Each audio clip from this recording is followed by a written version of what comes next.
You know what happens if a person is constantly annoyed and just feels hate?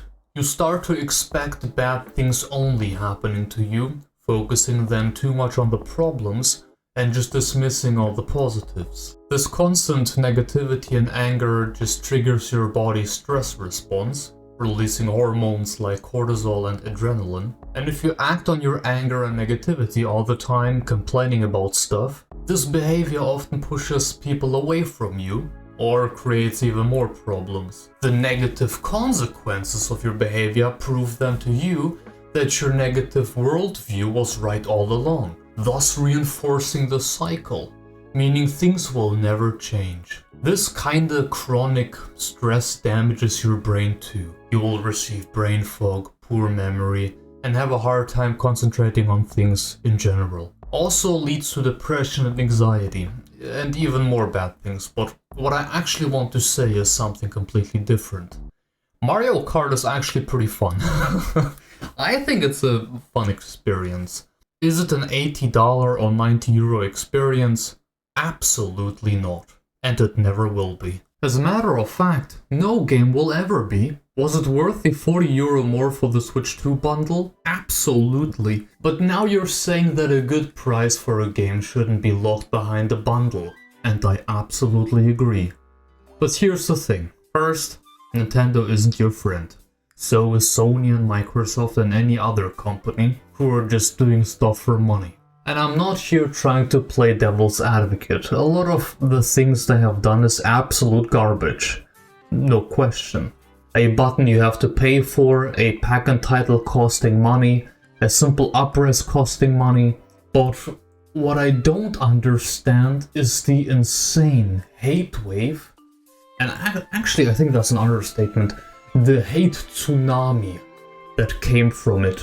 Should we be critical of Nintendo and their recent practices? 100%. But I have a problem with people online having an insane superiority complex for never liking Nintendo in the first place. And feeling like a superior person for not owning a Switch 2. Heck, most of them never even owned a Switch 1.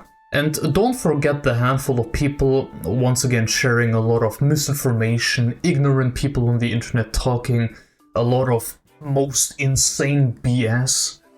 I mean, it's nothing new, yeah, sure. This is just a short rant video, and just giving my 2 cents on people saying stuff online. I'll say it again, the system's capabilities are more than fine, and the price for that system is okay. People expecting PlayStation 5 level performance out of this tablet, because hey, the PlayStation 5 is already 5 years old, they have absolutely no idea what they are talking about. Probably haven't even bothered to look into the technical specification, and just decided that from the 5 seconds of the Mario Kart World footage we have gotten from the first reveal. And also having no OLED screen, after looking into the matter a bit, it seems that OLED screens have issues should you enable VRR, and the biggest issue from what I've read is flickering happening. So it was probably a deliberate decision, besides of course the obvious reason of it being cheaper going with LCD. But VRR, I mean, it eliminates screen tearing and reduces stuttering in video games, which also makes frame drops feel less brutal and noticeable. So the overall gameplay just feels smoother and responsive. And honestly, dude, the LCD screen is actually pretty decent. A way higher quality screen than we have gotten the one on the OG Switch. And it also allows for 40 FPS gameplay thanks to it being a 120Hz screen. So that's not bad. Not bad at all, actually. Moving over to the next topic, Mario Kart World is not looking next-gen enough. I mean, dude, what did you expect? This right here? I guarantee you, people who say that either haven't played the game yet, and very likely never wanted to play the game in the first place, or they play the game on a 10-year-old LCD monitor that just maxes out at 1080p. I played this game on my OLED TV in the full 1440p with 60 frames and HDR enabled, which the game provides. And it doesn't drop any frames or pixels or anything with 24 players on screen. And things can become it becomes absolutely chaotic with 3 rockets passing by you, a blue shell and a coin shell just passing by, 2 people with mega mushrooms trying to flatten you, and shells and bananas and coins. Dude, they fly around from left to right all over the screen. And people with the mega mushrooms can slap cars and massive trucks across the screen. It is hilarious. The game has way more particle effects, flying around visual effects, the animations being just chef's kiss. And don't forget the greatest soundtrack we have ever gotten in any Mario Kart game. The lighting and how the world is built and how far you can look in this game is also incredible. It's a really nice world and just a really nice game they have created. Also, I played Knockout Tour for many hours now, and this game mode is ridiculously fun. Free roam is alright. It's definitely not like the Forza Horizon games, for example, and the rewards are kinda mediocre. But I think it's just a neat little thing with lots of short and medium-sized missions to complete. If you expected a bit more from it, yeah, I get it. There could have been more. Something along the lines of Diddy Kong Racing. You know, a little story mode too, perhaps. But once again, is it worth the $80 or €90? Absolutely not. People screaming to boycott Nintendo and telling people like me that I don't have the balls to do it because I'm a shill. My reason is pretty simple. I will lose out on a very fun experience for nothing. And if you're saying if everyone thinks like that, nothing will change, yeah, but here's a perfect example. The Welcome Tour for Nintendo Switch 2. No one, absolutely no one thinks that this game is a good deal. Everyone online agreed to not buy this game. But guess what? It sits in the top 5 of the best-selling games on Switch 2 already, ever since the system released. Even having sold more than Fast Fusion. Because guess what? Us here in the gaming space, online, social media, all of it, we make like 10% of the player base at best. Most people do not care. Mario Kart at €90 sold out instantly. €90 Pro Controller sold out. Only exception of course being on the Nintendo store. But that's just how things always have been. And the best example would also be Pokemon, but this isn't what it's all about. Nothing will really change. The only thing that would change in this case is me missing out on Mario Kart.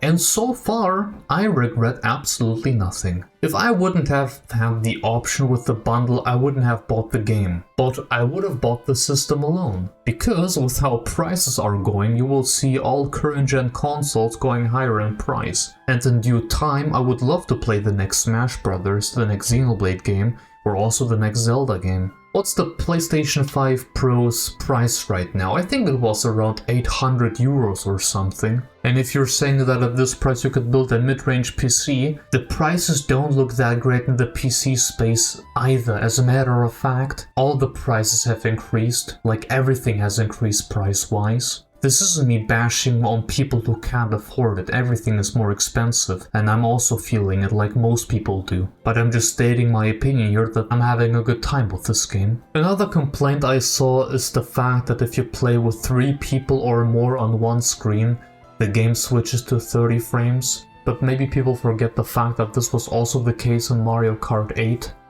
And yes, the Switch 2 is multiple times more powerful, but you also have twice the drivers, twice the amount of items, in an open world with NPCs and animals and sometimes just random enemies spawning and running around the track, which has to be rendered then 3 or 4 times for each player. So it's either having constantly frame drops or a stable 30 frames. Just calling Nintendo lazy and the game unoptimized is just... I don't know, man. Also, people always say Nintendo this, Nintendo that, as if it's just like one person there.